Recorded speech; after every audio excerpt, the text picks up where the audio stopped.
নমস্কাৰ, আজি মই বনাবলৈ লৈছোঁ পকা কোমোৰাৰ সৈতে মাছ।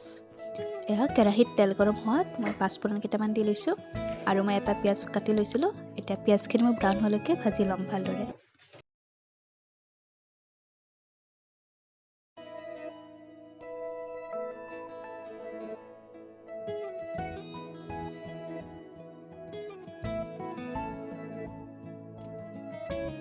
পিঁয়াজখিনি ভজা হৈ গৈছে, এতিয়া কাটি লোৱা কোমোৰাখিনি দি দিছোঁ।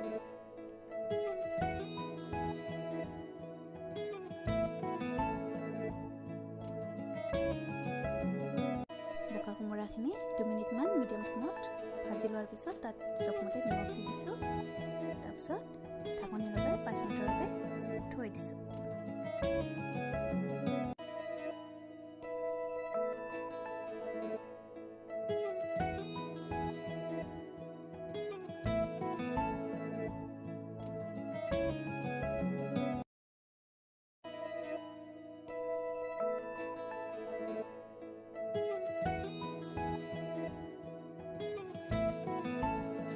এতিয়া তাত আধা চামুচ খাৰ দি দিছোঁ।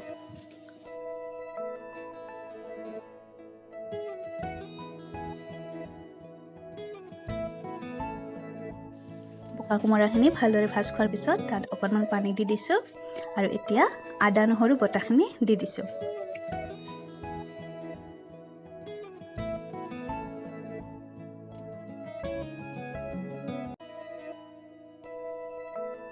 এতিয়া তাত হালধি দি দিছোঁ জোখমতে।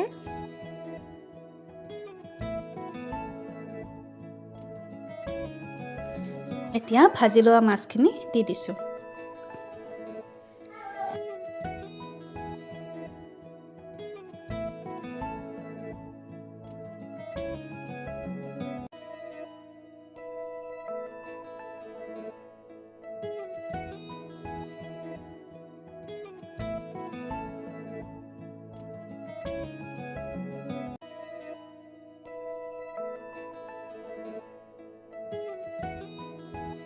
এতিয়া তাত কেঁচা জলকীয়া 2টা দি দিছোঁ আৰু অকণমান জিৰা গুড়ি দি দিছোঁ।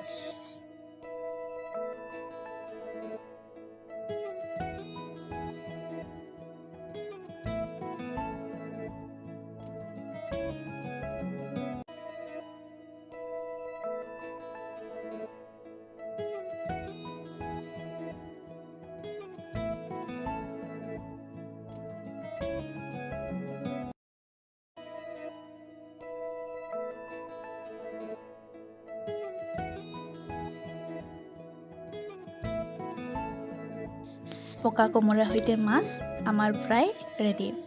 খুবেই সহজ বনাবলৈ, আপোনালোকেও ঘৰত ট্ৰাই কৰি চাব পাৰে। আৰু মোৰ ভিডিঅ'বিলাক যদি আপোনালোকে ভাল পায় তেনেহ'লে লাইক কৰিব, শ্বেয়াৰ কৰিব আৰু ছাবস্ক্ৰাইব কৰি দিব। Thank U.